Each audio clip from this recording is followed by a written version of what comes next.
When it comes to everybody's favorite Call of Duty maps, it's usually a hot topic of debate. There's a wide array of players, and usually the debate, the argument, which sometimes gets heated, usually has something to do with the lifespan that the game has been going on. Again, Call of Duty has been around since 2003, and here we are in 2026, and they're still making the games. And so when these debates come about, you usually have people within their pockets of gaming, life that they tend to argue for whatever is in their time frame. And when it comes to me, I'm one of those people where I started out when Call of Duty began. I started playing in 2003, and when I go around and I see these top 10, top 15, top 20 lists, there's so many maps now. There's hundreds of them. The lists keep getting bigger of everybody's top. There's usually the same old pocket of maps that are usually discussed, and it's usually in the same time frame, mainly because most of the people making those videos are younger than me. Now, I'm definitely not some old fogey. I'm in a lifespan of in the 30s, but it's still one of those things where I don't necessarily see some of my favorite maps added to those lists. And so I decided, why not make my own top 15 list of my favorite Call of Duty maps? Now, some of these, of course, are going to be up for debate, and I'll tell you right now that probably some of your favorite maps will be left off this list, and usually people can become hot and bothered if their maps, if somebody else's top list is not the same as their own map list. But it's just one of those things where I'm going to talk about my favorite top 15 Call of Duty maps based on the time frame of when I played Call of Duty. Now, when it comes to Call of Duty, it's one of those things where I don't play it anymore. I haven't played it for a long time. The last Call of Duty I remember playing was, I believe it was Ghosts. So I played from the first Call of Duty all the way up until Ghosts and everything in between. And I'll tell you right up front, some of my favorite Call of Duty maps, my favorite Call of Duty games are usually not discussed in the gaming sphere of today. And either way, I think there are some legendary maps, some of which are, I believe, just my favorite based on whether it's aesthetic or memory or basically the game flow fit my style, or it's maps that I actually believe are some of the greatest first-person shooter maps ever created. So with that, let's go ahead and get into this list and see what's going on with it, shall we? Starting with number 15, we are going with Bootleg from Modern Warfare 3. I know what people are thinking, really? Pulling out a Modern Warfare 3 map, which people have a love-hate relationship with it, I'll go ahead and say. Not nearly as much when it comes to other titles like Ghosts and everything like that, but it's one of those things where, yes, I'm pulling out a Modern Warfare 3 map, and it is Bootleg, set in a rainy evening in a Bangkok market. This merry-go-round style map basically allows for crazy market fights on the outside with a two-story close quarters bottleneck in the middle. When it comes to this map, one of my favorite things about it has to do with the aesthetic that it's brought in. It's in an Asian market. It's got that overcast, rainy feel to it with neon lights in the background. You can see the various displays of culture, the Taiwanese culture going on in there, and I think it's a lot of fun. And the map, while the merry-go-round style, which is an outer circle with an inner circle that you can cut across, is not necessarily anything new or revolutionary, I think they did a pretty good job of putting a two-story layer for close quarters combat in the middle of this map.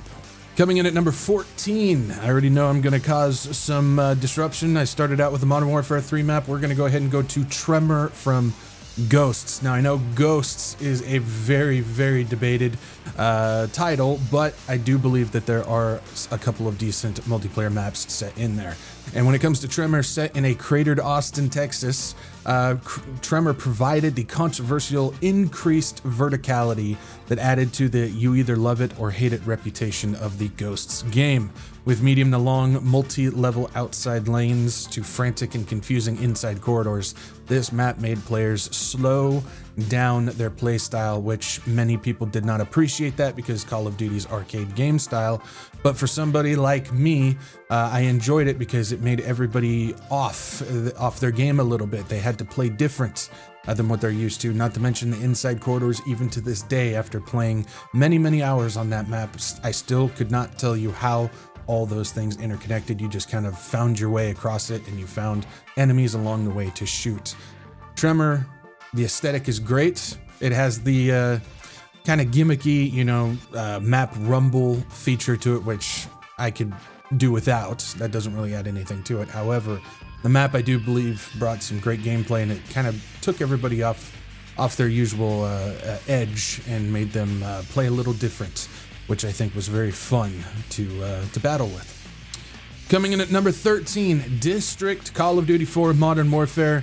Even to this day, Call of Duty 4 is still considered probably the greatest Call of Duty game ever created. Some will say Black Ops 2.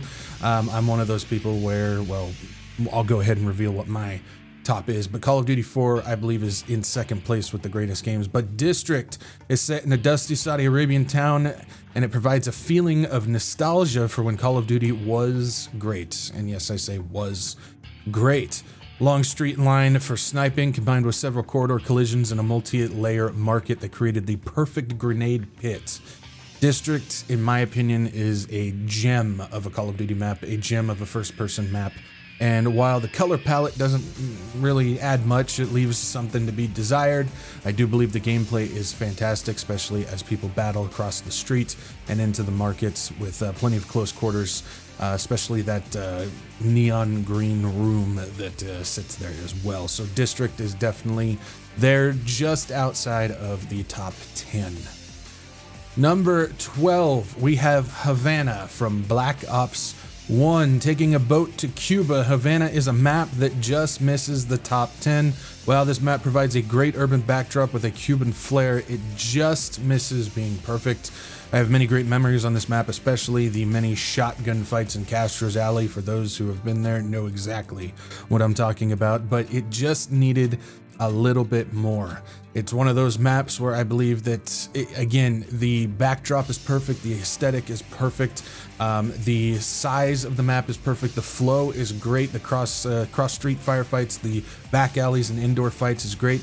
It just felt like it was missing just a little bit more in the design to give it a little bit more depth than what was there. And while I'm being a little critical, it is still number 12 on my top 15 Call of Duty maps. And with that, I gotta say, close, but no cigar.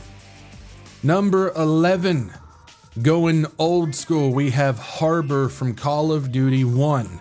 Back to the beginning in 2003, Harbor brings the heat in a snowy Polish shipping yard.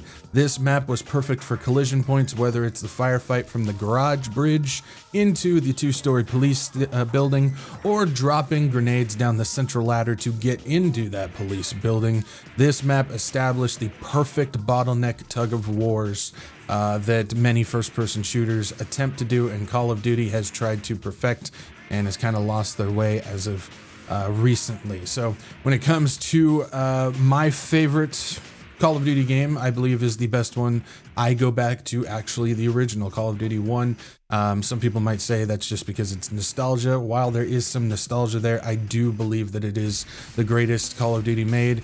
It took what Medal of Honor was added to it. It created an incredible story mode and multiplayer that lasted forever, that even to this day some people are still jumping onto that game with their own custom servers. I played it for years, almost a decade, before I finally dropped it. But Harbor, when it comes to this particular map, while there's not much to look at, it's just a bunch of shipping crates, a couple of buildings, and a whole lot of snow. It did define exactly what needed to be done when it came to a tug of war or collision point map, where there was several points where there was just constant clashes, people going back and forth trying to take as much territory as they possibly could. And this map, there's so many great memories of firefights on that, especially from the second story police building into the garage bridge. Was just, oh man, I wish I could go back and experience it to this day. So Harbor comes in at number 11. Number 10, We got Favela from Modern Warfare 2. Everybody knows this map if you played Call of Duty. This is basically no better map that provides the emotional roller coaster of maddening and exuberance than Brazil's Favela, with 2 flank routes, cross roof sniping, and a playing field that provides verticality with both a sloped landscape and stacked corridors. This map brings unrelenting chaos in every direction, and if anybody has played Modern Warfare 2 and they're on Favela, they understand that match that you play in can be one of the most frustrating but most exciting maps that you've ever played, because of how the map played. You're either the king of that map for the moment that you're playing it, and you know all the routes you're able to get across the rooftops, you're able to flank your enemies, you're able to get on everybody that you need to at that moment. But then it can turn around just like that with somebody getting the edge on you, and you're getting shot from every which way possible. You don't know if it's up, down, from a window, across the rooftops. It's one of those things that's, I guess you can say, is just perfect chaos. And Favela, again, there's some people that absolutely can't stand that map. And while there was times that I hated it and never wanted to play it again, I always kept going back because it created many good memories. It was a one-of-a-kind map when it first came out. Call of Duty definitely took their A game, brought their A game when it came to that, and developed something that they didn't before. So Favela is definitely in my top 10 and comes in at number 10. Number 9, we have, yes, the second one from Ghosts. We have Octane. Another entry from the controversial Ghosts release. Octane, from a visual perspective, is one of my all-time favorite aesthetics across the COD gamut, with a Sandstorm Las Vegas street. The design of a street crossing has been done before. It's a tried and true map, but adding layers of a toppled gas station canopy, collapsed strip club, and a decaying motel, this map provides a fun and interesting design to a classic structure. And again, I know Ghosts is one of those games that brings controversy, and many Call of Duty players don't like it. However, like I said, there are a few good maps that were created, and Octane is definitely one of my all-time favorite Call of Duty maps ever. The aesthetic is fantastic. I love how they did it. They washed out Sandstorm design that they put on that, the color palette that they used with just enough color to bring in pops of basically that array that you want to look at. It's one of those things where it kind of brings me back to when I was playing Spec Ops: The Line. Anybody who's played that game understands how beautiful that game looks, even though most of it has to do with sand overtaking buildings and whatnot. Octane does a great job of that, especially with the rundown motel that have seen some things. It could tell you some stories if it could talk. Plus, you have the gas station with the down canopy. You have the repair garage in there with a couple of verticality situations. The strip club was always a fight because of the multi-level layer because of it, and with all the debris and the trucks within the central road. This map, Octane, was fantastic, and it played very, very well. A lot of circular combat where people going back and forth, and it played very well. So good flow, good design, good aesthetic. Definitely one of my favorite looking maps, and definitely one of my favorite maps to all around play. Number 8, we have our first entry from World at War, and it is Castle, taking us to Japan. Castle is probably the face of basically World at War's map collection. World at War provides an array of quality maps with very few gameplay misses, but doesn't necessarily offer distinguishing visual choices. Castle bucks that trend and serves up a map with excellent gameplay flow, memorable sections, all with a backdrop of Japanese culture. Now, I'm one of those people. I love World at War. I do.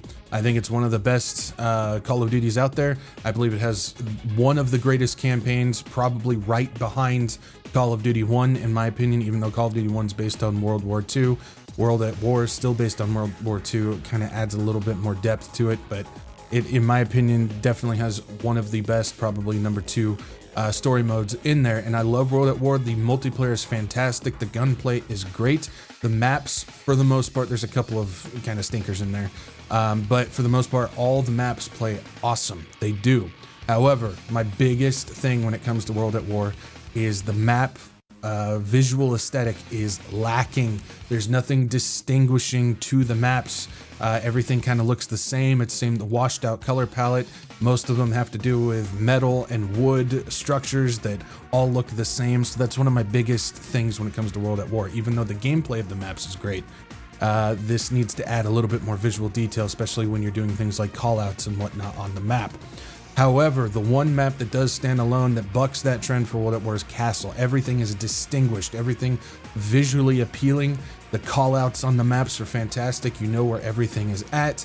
The map flow is perfect, especially with so many people fighting over that little castle dojo spot up there, especially the 2-story with the ladder.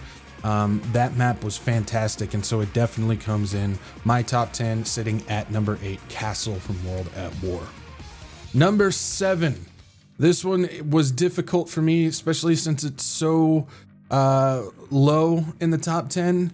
I wish I could put it a bit closer, but when it comes to this situation, I only have so many places when it comes to the top 3, top 5 on this list. And so unfortunately I had to put it here, but this one definitely could be higher on the list if I wanted to. It is Stalingrad from Call of Duty 1. And for those who have played that map back in the day, you know exactly why this map is on my list. Grab your vodka because we're heading into Russia for one of the greatest, in my opinion, collision point maps ever created in the history of first-person shooters. Stalingrad manages to provide 2 separate multiplayer matches in one map where you may never actually join the other fight. Stalingrad creates the perfect tug-of-war conflict down in the sewers, where you must push through a never-ending parade of grenades and PPSH rounds, while up on the surface, bullets are flying across a courtyard where 3 buildings with cross-facing windows allow long-range opportunities. Stalingrad is just an incredible experience. It's one of those things where it's a fine wine that I think that you had to play in that moment. If you take today's generational gamer and you put them back there, they probably won't experience the same thing that for us, the OGs of Call of Duty who played that map back in the day. This was just so much fun. It catered to everybody's play styles. I'm one of those people where I spent most of my time down in the sewers. If you get 64 players stacked in that map, which they did every once in a while, and you would have an entire war going on upstairs where there's 3 buildings that have cross-facing windows across a courtyard, where there's just sniper fire and there's just all this chaos going across these buildings, and then underneath in the sewers, you just had this giant tug of war where people were just pushing back and forth. Everybody's throwing grenades and shooting rounds, just trying to make it through. It's kind of like Normandy Beach on D-Day. For the modern gamer, if anybody has ever played Operation Metro from Battlefield 3, then you understand exactly what that looks like, because it's just a constant tug and pull when it comes to close quarters combat and trying to dodge explosions and bullets as you try and push forward, with many twists and turns down in the sewers. And then on top of that, you have those people every once in a while that would get out and try and flank and go into these buildings and take out the snipers and whatnot. Stalingrad, while the visual for the time was not exactly the greatest thing to look at, you didn't care because the action just brought so much fun to it, especially since they were able to literally take one map and put 2 different Call of Duty matches on one map at the same time, to the point where you may never see the other action going on, and you're just rooting for your buddies on the other side, saying, if I'm down in the sewers, I'm rooting for those up in the building, snipe as many as you can, and for those sitting up in the buildings doing all those, you're hoping that your buddies are winning the war down in the sewers. This map is just one of the greatest shooter maps ever created. And I will die on that hill. So coming in at number 7, I wish I could put it higher, which I can't do. Number 7, Stalingrad from Call of Duty 1. Coming in at number 6 is Strike from Call of Duty 4 Modern Warfare. Taking place in Afghanistan, Strike might not provide a memorable visual experience, but What it lacks in the aesthetic, it provides in a fantastic gameplay design. Offering a street with several curves, it drives players to battle for a market courtyard or in an uneven, grassy series of backyards and back alleys, which provide plenty of close-quarter engagements. At the heart of the map lies an extended street where long-distance fights between a second-story window and a storefront provide a danger to anyone crossing the road. As always, remember to look both ways, kids. When it comes to one of the greatest Call of Duty maps ever, Strike is probably not one of those maps that gets brought up all too often, but for me personally, Strike, in my opinion, is a perfectly crafted, perfectly designed FPS map.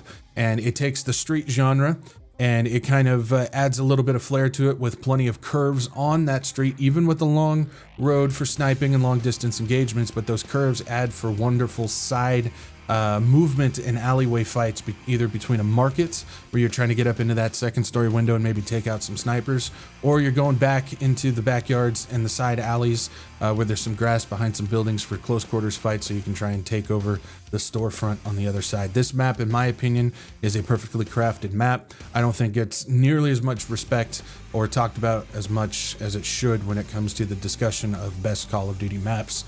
Plus, it sits in one of the greatest Call of Duties ever made, Call of Duty 4 Modern Warfare. Strike definitely is a fantastic map. Highly recommend, and it sits number 6 in my top 15 Call of Duty maps of all time.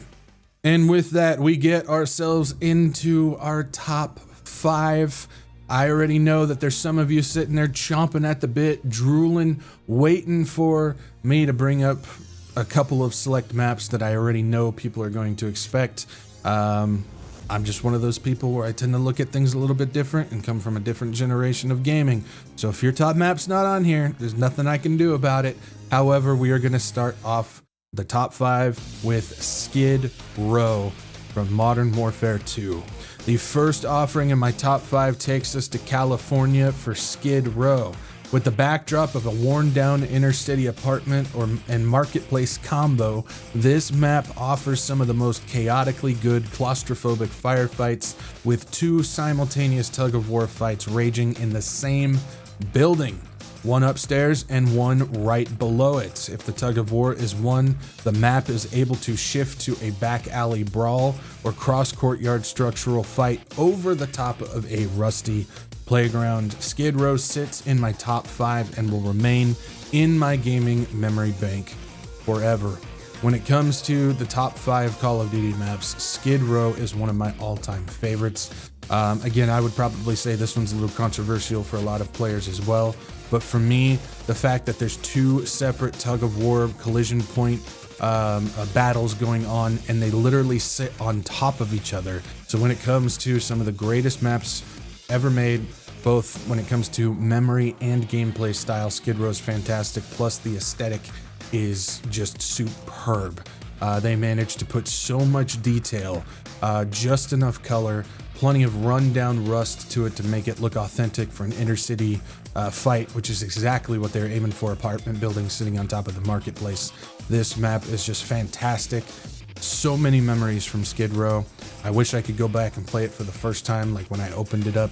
I remember going midnight, GameStop, getting Modern Warfare 2, opening up the case, putting the game in, and I specifically remember the first multiplayer match that I played was on Skid Row, and there was no looking back. So in my top 5, Skid Row sits at number 5. Number 4, Crossfire from Call of Duty 4 Modern Warfare. When it comes to the design of the Long Street map, the crown holder must be Crossfire. Another selection that takes us to Saudi Arabia, Crossfire provides the genius design of no man's land sniper fights that stretch down a long, sloped street, while also providing cross-street firefights, close-quarter interior struggles, and the perfect amount of verticality for both those who appreciate it and those who loathe it. Crossfire is a map that will forever be burned into the mind of those who played COD 4, as it was, and still is, the poster child for the Call of Duty revolution. When we speak of Call of Duty 4 multiplayer maps, Crossfire is talked about. It absolutely is. It's one of those maps that continues to get talked about even to this day. Everybody who knows first-person shooters knows that this was a perfect chef's kiss homage to the Longstreet map, which again has been done and done and done again. However, how many times has it been done to perfection? Crossfire manages to do that. The aesthetic is fantastic. It sets it in Saudi Arabia with a smoky, sandy type of overcast sky, and the buildings are perfect. Just enough color, just enough technology, just enough old school. It just fits perfectly, and how the map plays is fantastic. Whether you're going with the interior buildings on the left side of the map, whether you're going with the backyards and the two-story apartment in the right side, or whether you're a sniper down at the bottom of the hill or at the top, it is one of those maps that just brings so many memories to those who have played Call of Duty and first-person shooters in general. And when it comes to map design, Crossfire is it. It gets the number 4 spot in my top 15 Call of Duty maps of all time. All right, here we are, guys. We've made it to the top 3. In number 3, we are going back to the original with Dawnville from Call of Duty 1.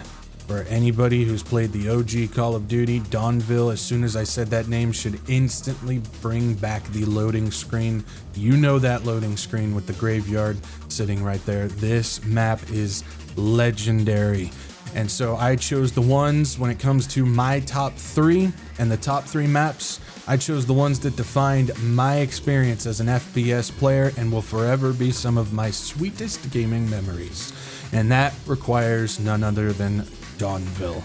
Taking us to Saint-Mire-Ingles in France, Dawnville is the most perfectly designed multiplayer map, providing every playstyle without ruining the flow of the map itself. While this map features the classic Longstreet, the real fighting takes place in the iconic settings such as a cemetery and church, a strategically placed 2-story building, a collection of ruins, and the corner of a railway station. Dawnville manages to pack an entire town into one single map, providing memorable visuals, intense collision points, plenty of shortcuts and flanks, and even some verticality, which was pretty special back in that day, without losing constant action or creating chaotic flow. To the designers of this map, I thank you for bringing me an experience that developed my love FPS games. Dawnville is just one of the sweetest memories when it comes to playing Call of Duty. I played hours upon hours upon hours on Dawnville. I remember the 64-player 24/7 server for playing Dawnville back in the day. I played for years on that map and never got bored of it. Plenty of different play styles. If I was into the close quarters, I remember picking up the Thompson SMG and trying to flank around the snipers that are battling in the streets or across the graveyard.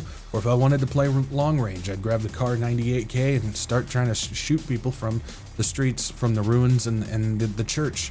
This map was just fantastic. It is perfectly done. Again, they managed to fit an entire town in one single map without making it too big, without making it too small, without it losing its aesthetic, without making it seem like this is not how a town could possibly be set up. It actually feels and plays real. It is fantastic, which was just absolutely remarkable to be done in 2003. And so this map by far has set some of the greatest memories of all time with my FPS experience. And so with that, starting out my top 3 at the number 3 spot is Dawnville from Call of Duty 1. Number 2, we can't do a top Call of Duty map list without Crash. Crash from Call of Duty 4 Modern Warfare. And when it comes to the most iconic Call of Duty maps of all time, one that always gets brought up, followed by a silent pause as everybody fades into flashbacks of playing this special map, Crash is indeed that perfect map. Crash is the sweet spot for all playstyles while providing an almost suffocating design as buildings, cars, and debris all tightly packed together. With the focal point of the map being the downed helicopter a la Black Hawk Down, most of the fights centered around a blue room attached to an auto shop or a two-story storefront with rooftop access. And don't forget the large 3-story building overlooking the center courtyard. This brought something special for the first time in Call of Duty with that 3-level building. What makes this map special is that while its centerpiece is the crashed chopper, it's everything around it that makes it truly shine. That's what makes this map so incredible, is the entire focal point, the entire premise of this map. The name of the map itself, Crash, is all about the downed helicopter at the center of the map. That's what the loading screen emphasizes. That's what the images emphasize. That's what it's designed around. That's what it's named after. However, all of the memories and the sweet, sweet gameplay comes from what's around the helicopter. Not much action even took place at that helicopter itself. It was everything that surrounded it, and everything that surrounded it was perfect. Whether it's the long alleyway on the right side of the map where there was always a sniper trying to snag anybody who was trying to get to that ladder so they could get up to the storefront, or whether it's people fighting that 3-tiered building that overlooks the crashed helicopter, and you cannot forget the special blue room with the back alley to the auto shop, plus there's that pesky air conditioner that sat right next to the door that people like to hide behind and camp. But still you didn't care because you were playing Crash. You were having a great time, wonderful memories being made, plenty of vulgarity being spewed across the chat channel there. But Crash by far defined what Call of Duty 4 multiplayer was. As great as Crossfire is and how perfectly designed it is when it comes to the most memorable Call of Duty 4 map of all time, it by far is Crash, and it has absolutely earned that spot of being number 2 on my list of the greatest Call of Duty maps of all time. And here we go. Number 1, Carentan from Call of Duty 1. Back to France. My number 1 pick is Carentan. At this point, I understand, I hear you, that I probably made the majority of those watching angry or frustrated, asking why there's no Nuketown. Where's firing range? Why did you not put Rust on this list or anything from Black Ops 2? You played Black Ops 2, right? Why haven't you picked anything from that? Well, maps like Nuketown or Rust have no depth to me. I'm not one of those people where I just want to spawn and then die just repeatedly over and over again. There's no movement, there's no strategy, which back in the day, Call of Duty actually used to have strategy. It doesn't have that anymore. But that's a conversation for a different time. But there's no depth to it. They provide nothing but spawn, shoot, die, and I couldn't tell you about any maps from Black Ops 2 because they were all just so forgettable to me. I couldn't even sit here and list off probably 4 of them because there's just nothing memorable about them. Carentan literally defined my first-person shooter life for years back in the mid-2000s. I used to run on a 64-player 24/7 2-hour match time server for years, similar to what I did on Dawnville. There was another one for Carentan, which I spent even more of my time there. Just ask my parents. They got frustrated with trying to get me off that thing. This map is literal FPS perfection. The backdrop is gorgeous and distinguishable. Each section of the map is easily identifiable for situational awareness and map callouts. When you see piano, cellar, chickens, machine gun, green room, gunner corner, if you see those in the chat, everyone understood what those meant. The map design provided a 3-story leveling structure where there was a street level, a second story, whether by building or landscape slopage, and even an underground cellar that was used to covertly cross one section of the map underneath the buildings. There was a central MG42 nest attached to the window that overlooked down into the courtyard, and a spawn point over the hill that everybody tried to fight for, with entry points being 2 lower level doorways and through a window itself by crossing another rooftop. This made for absolutely chaotic engagements for both machine gunners, nade throwers, and snipers. Carentan literally was my map for years, and there will never be another that provides that to me again. And so Carentan is the greatest Call of Duty map ever in my eyes. And for those who designed and worked on that original map from 2003, this is a love letter to you guys because you defined what my FPS experience was starting out. Call of Duty in 2003 was my first entry into the FPS market, and I spent years, literal years of my life playing Carentan because it is the perfect map, perfectly designed, perfect color palette, perfect aesthetic, perfect backdrop, perfect leveling system that they had on there. And the game flow, the gameplay was just perfect. Constant battles over certain parts of the map. You never got bored. And when you finished your 64-player map, spending 2 hours in a single match, people making up 200-300 kills in that period of time, when you got done, you couldn't wait to start the next match. When it comes to the development and the creation of FPS maps, specifically Call of Duty maps, number one, by far, my favorite and the best Call of Duty map ever created, in my opinion, is Tarantan from Call of Duty 1. Well, guys, thank you for joining me. I am Audio Outlaw, and I appreciate you guys tuning in. If you guys made it through this entire video, awesome. I probably know that I stirred up some controversy and probably some heated comments coming from this, but that's just fine when it comes to these top 10 lists. Again, I made sure to put this one at number 5 with 15 of them, and I made sure to put it in there that these are my favorite maps based on my criteria, my experience, my memories, and my, well, FPS life. Again, I take it from the old school approach. You'll notice that there's probably maps that most gamers, most Call of Duty players would put on their lists nowadays that play today, but they're not on my list from here. Even got some maps from Ghosts on here, which I know that's gonna throw a wrench into things, but either way, these are my maps. Wonderful times. This is back when I played Call of Duty. I don't play Call of Duty anymore. I haven't played for years. I don't see any reason for me to get back into playing Call of Duty, especially now with what's going on with that whole series. They're just running that into the ground, to say the least. So flush, stinker. But either way, I still have my memories from playing these back in the day, and I'm sure you guys too. So hopefully you guys, whether you agree or disagree with my list, hopefully I can see some OG Call of Duty people in the comments. That'd be great. Leave your favorite maps down below as well, and I'll catch you guys next time.